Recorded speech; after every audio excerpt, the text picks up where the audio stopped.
Yesu icyubahiro kibi cyawe Mana urera amashimwe yawe Yesu icyubahiro kibi cyawe Mana amashimwe yawe Yesu icyubahiro kibi cyawe Mana urera amashimwe yawe Yesu icyubahiro kibi cyawe Mana urera.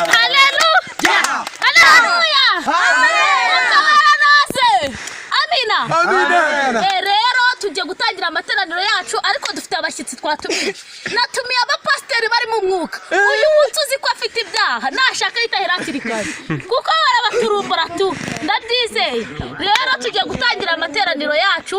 Okay, mwakwicara deko nibagiye kuzana abo bashyitsi ubundi tugatangira amateraniro nta kibazo.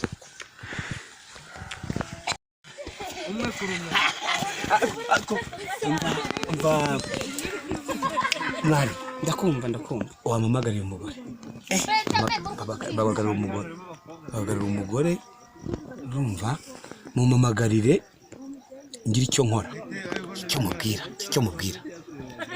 mubwira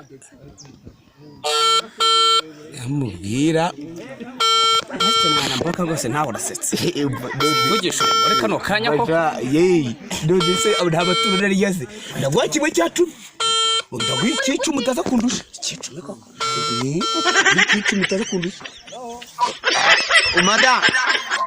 madam shiraho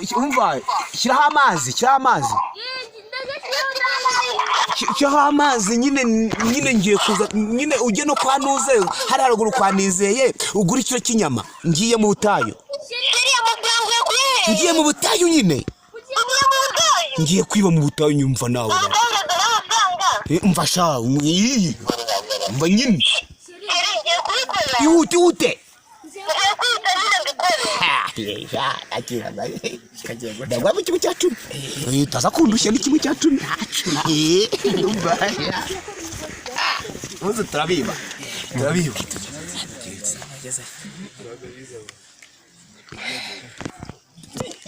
tugiye kwakira abashyitsi haje abashyitsi b'Imana muraho neza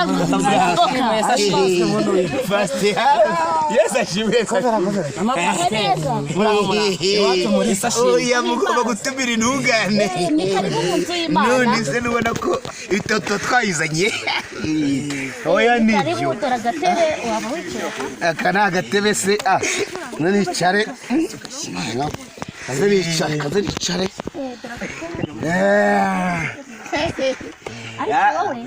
hanyuma tukwiceje hano mu bakristo kuko mwarimu wanjye se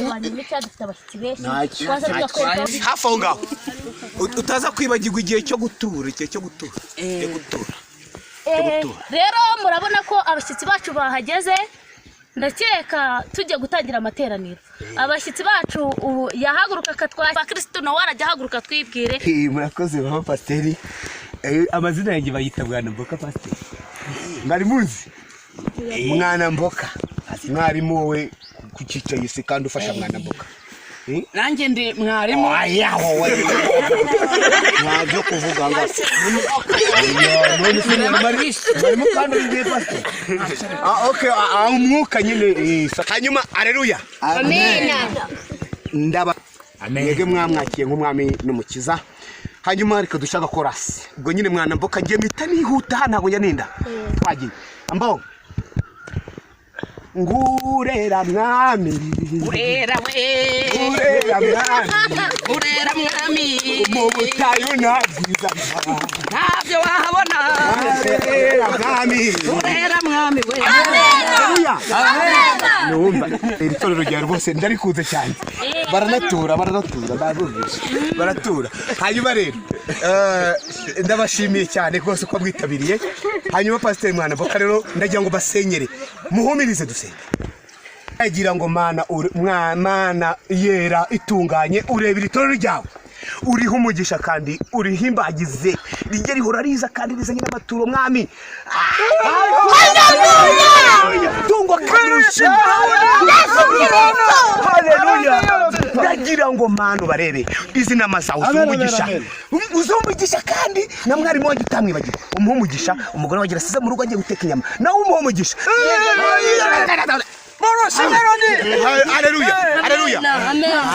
Isengesho rirarangiye rero ngo dukurike ntabwo nihute ntabwo ninda nako ntabwo ninda ndihuta ngewe. Uyu munsi ntabwo turi busome ijambo ry'Imana. Ijambo ry'Imana ubundi narizanye ngewe ninje ijambo ry'Imana mwambonye. Hanyuma ikintu cyakugira ngo rero dukore twihutishe indirimbo gutura ma pastor ntabwo dufasha ibyo byo gutura nta kintu akantu ko gutura nako naka gutura muki nta kantu twazanye nge pastor gutura bari ibintu bya mbere. Hanyuma oya ntacyo niba mwakabuze ndagafite twagiye cyangwa indirimbo gutura pastor indirimbo gutura duture Imana amaturo yacu muture Imana izabongerera umuririmbe Imana izabongerera muture Imana izabongerera muture Imana izabongerera nimuture Imana izabongerera. Hanyuma rero bose ndabona ibintu ari sawa rwose abakristo baritanga cyane bitunga pastor simubizi bakristo ibi bintu bari bya pastor niwe bitunga. Hanyuma reka dushaka akarimbo ko gushimira Imana dushimira Imana gatera mama pastor. Mbere yuko dutera akarimbo ko gushimira Imana harimo abarwayi twakamanjije tugasengera abarwayi harimo n'abantu bafite ibyifuzo harimo n'abantu bafite ibyifuzo twajya tugendera ku byifuzo buri kimwe buri wese cyafite tuhera ariko ku bantu barwaye kujyapa abarwayi muri basengere ndabasengera mu izina ry'Imana Data wera abaho umugisha babare kandi abakiza uburwayi mukire mwumve neza tungo kanushi. Ndabashimiye Imana ubaho umugisha murakize muhaguruka mugende mwabakobwa abagabo ndabatanga kujyapa barabuze ubwo ntawe ushaka umugabo ntawe ushaka amafaranga yabuze ushaka umugore nase hari ushaka umugore vayo umwuka wera reba inama yawe uyiha umugore umukure kandi uzamuhera amafaranga wowe ngo wahe n'amafaranga aje kugenda byose ndabitanga ngewe pastor byose ndabitanga. Hanyuma mama pastor dushaka rimbo ko gushimira Imana turabyina turahimbaza tugiye